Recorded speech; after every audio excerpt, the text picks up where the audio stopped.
Assalamualaikum warahmatullahi wabarakatuh. Sidang penonton, sidang pendengar yang dihormati lagi dikasihi sekalian. Alhamdulillah, bertemu kembali kita dalam siri kuliah berhubung dengan agama kita. Sidang penonton yang dihormati lagi dikasihi sekalian.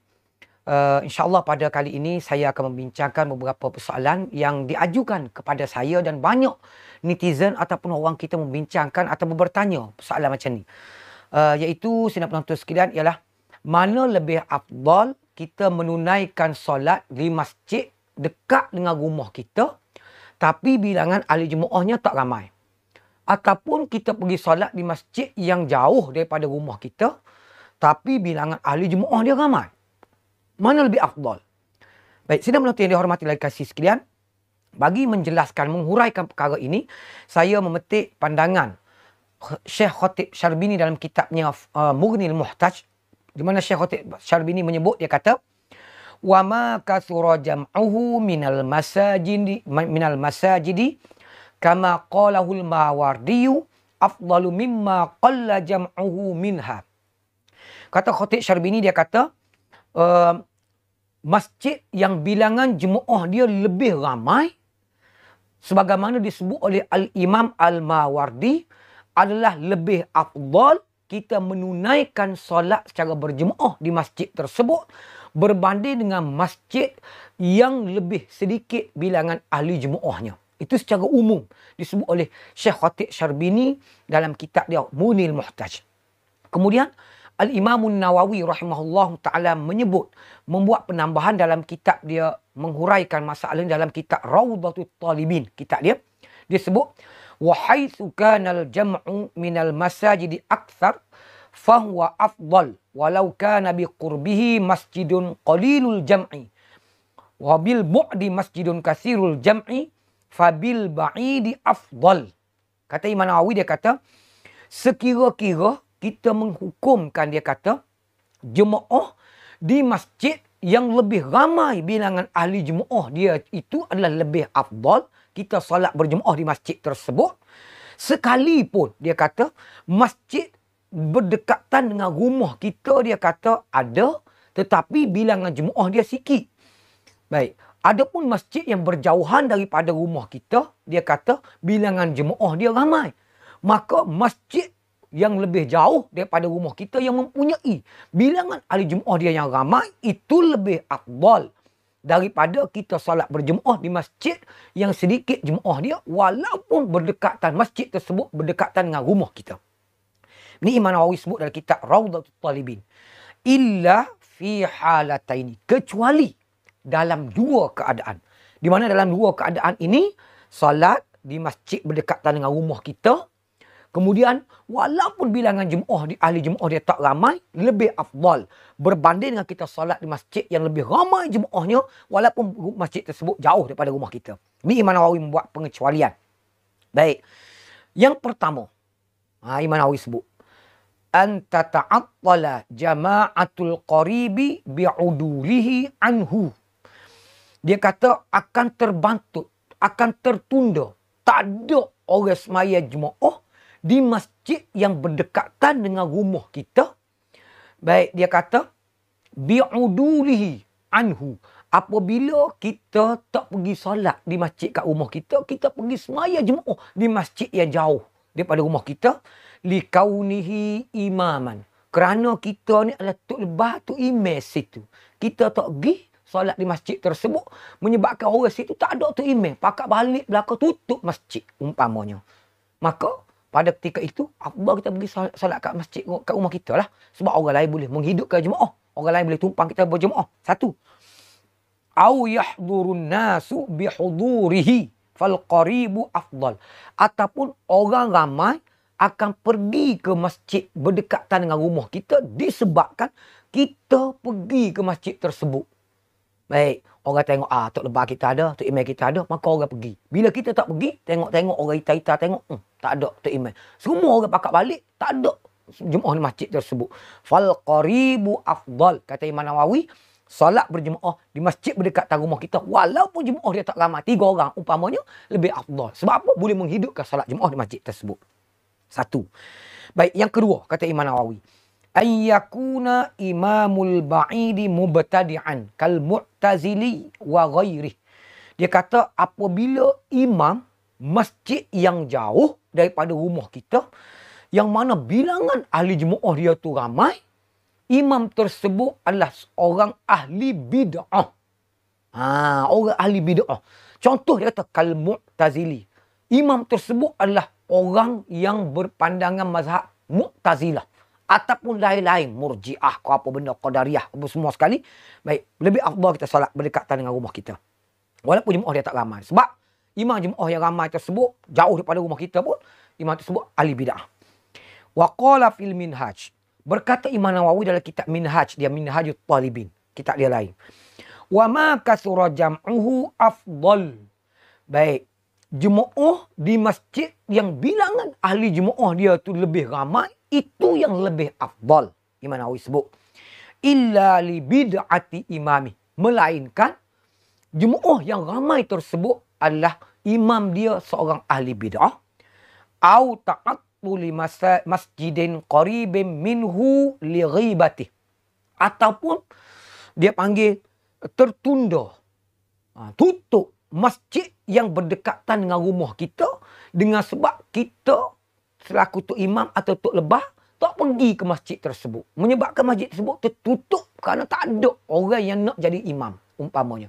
Dua keadaan ini, baik kita afdal salat berjemaah berdekatan dengan rumah kita walaupun jemaah dia tak ramai. Baik, itu disebut oleh Imam Nawawi dalam kitab Raudhah dia, kemudian ditambah dalam kitab Minhajut Talibin. Sedang penonton yang dihormati dan dikasihi sekalian. Soalan seterusnya, ma hiya as-suwarul lati yakunu fiha al-jam'ul qalil afdalu minal katsir. Apakah contoh-contoh dia kata kita solat berjemaah di masjid yang sedikit bilangan ahli jemaah dia lebih afdal daripada kita solat berjemaah di masjid yang lebih ramai bilangan ahli jemaah dia. Baik, sidang penonton sekalian, Syekh Ibnul Qasim dalam kitab Hasyiah Al-Baijuri menjelaskan, dia kata wa qad yakunu qalilul jam'i wa qad yakunu qalilul jam'i afdalu min katsirihi fi suwarin. Kata Syekh Ibnul Qasim, dia kata kadang-kadang kita menunaikan solat secara berjemaah di masjid yang bilangan ahli jemaah dia sedikit lebih afdal berbanding dengan solat di masjid yang lebih ramai bilangan ahli jemaah dia dalam beberapa keadaan. Baik, ada 3 keadaan yang disebut oleh Syekh Ibnul Qasim dalam kitab Hasyiah Al-Baijuri. Keadaan yang pertama, dia kata, "Lau kana imamul katsiri mubtadi'an ka mu'taziliyin au mu'taqidan nadbu ba'dil wajibati ka hanafiyyin wa malikiyin."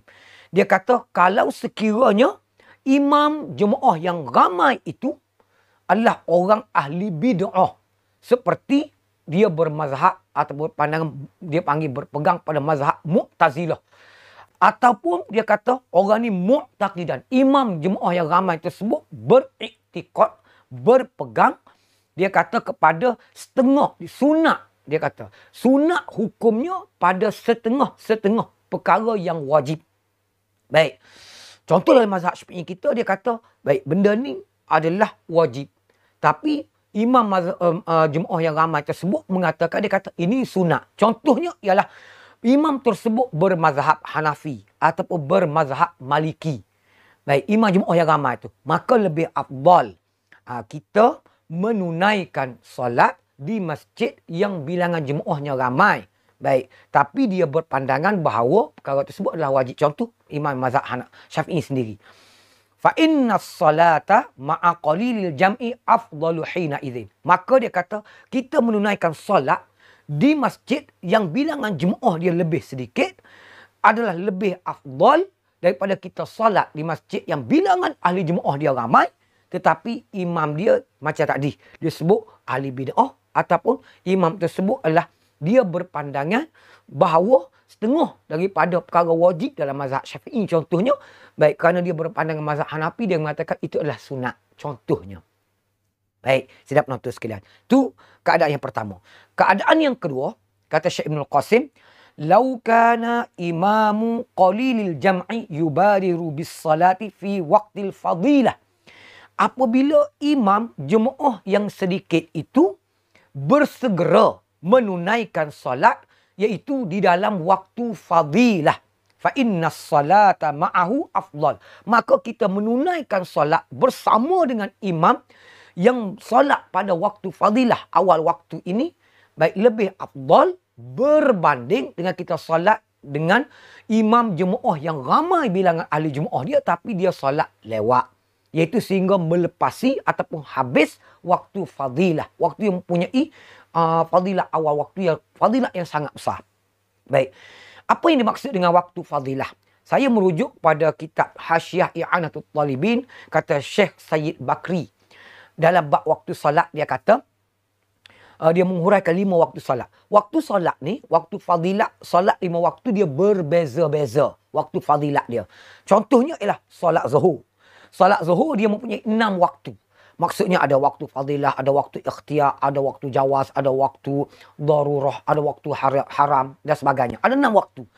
Baik. Bagi salat zuhur, waktu fadilah dia, sebagaimana disebut oleh Syekh Sayyid Bakri dalam kitab Hasyiah I'anatul Talibin, awalul waktu. Waktu fadilah ini ialah salat di awal waktu. Apa maksud salat awal waktu? Bimiqdari ma yu'adzinu wa yutawadda'u wa yasturul aurah, disebut. Iaitu sekira-kira qadar dia ialah kita azan, kita iqamah, kita ambil wudu, kita tutup aurat. Salat zuhur. Wa yusalliha ma'aratibatiha. Dan kita salat zuhur berserta dengan salat sunat rawatib sebelum zuhur dan juga selepas zuhur. Wa ya'kulu laqimat. Dan kita makan beberapa suap makanan. Itu waktu fadilah bagi salat zuhur. Itu maksud fadilah dia, waktu fadilah. Baik, salat asar. Salat asar dia ada 7 waktu. Baik. Maksud waktu fadilah salat asar ialah awal waktu juga. Iaitu sekadar kita azan, iqamah, wudu, ambil wudu, tutup aurat, salat asar, iaitu berserta dengan salat sunat rawatib sebelum asar. Kerana selepas asar tidak ada salat sunat, begitu juga tak ada makanan. Itu dia panggil waktu asar. Itu waktu fadilah dia. Maknanya orang salat lepas daripada waktu tersebut, dia panggil habis waktu fadilah. Waktu fadilah, waktu ikhtiar dia panggil. Itu salat asar. Salat maghrib. Salat maghrib dia ada 5 waktu. Baik, yang dimaksudkan dengan waktu fadilah salat maghrib ni, waktu fadilah pun sama, waktu ikhtiar pun sama, waktu harus dan tidak makruh bagi salat maghrib. Tiga-tiga ni dia kata awalul waktu. Itu salat pada awal waktu. Sama seperti tadi juga, sekadar waktu azan, iqamah, ambil wudu, tutup aurat. Dan salat maghrib berserta 7 rakaat salat semuanya. 2 rakaat sebelum maghrib, 3 rakaat salat maghrib, 5 dan 2 rakaat selepas maghrib. Orang salat lepas pada tu, dia panggil habis waktu fadilah bagi salat maghrib. Baik. Salat maghrib. Baik, salat isyak. Salat isyak dari 7 waktu. Bagaimana salat asar. Baik. 7 waktu. Waktu fadilat salat isyak ialah bimiqdari ma yas'uha. Qadar yang menyempatkan, memungkinkan kita salat isyak 4 rakaat dalam waktunya. Iaitu sebagaimana tadi juga, azan, iqamah, tutup aurat, wudu dan salat sebelum isyak. Kemudian salat isyak dan juga salat sunat selepas isyak. Lepas pada tu, habis waktu fadilat salat isyak. Salat subuh. Salat subuh dia ada 6 waktu. Baik, waktu fadilat bagi salat subuh ialah salat juga pada awal waktu, sekadar azan, iqamah, wudu, tutup aurat dan juga salat sunat sebelum subuh 2 rakaat dan juga salat zuhur 2 rakaat, 4 rakaat. Baik, lepas daripada tu dia panggil habis waktu fadilah. Sekiranya jemaah yang sedikit, imam tersebut salat pada waktu fadilah yang saya sebutkan tadi. Baik, sedangkan imam jemaah yang ramai tu salat lewat daripada tu, makna habis waktu fadilah, sudah tentu dia kata kita salat bersama dengan jemaah. Imam yang sedikit lebih afdal kerana dapat waktu fadilah. Dia panggil waktu fadilah awal waktu yang dia sebut tadi. Baik, ini sebab yang kedua. Sebab yang ketiga, kata Syekh Ibn Qasim dalam kitab Hasyiah Al-Bajuri dia sebut, dia kata, "Lau kana qalilul jam'i laisa fi ardi syubhatin."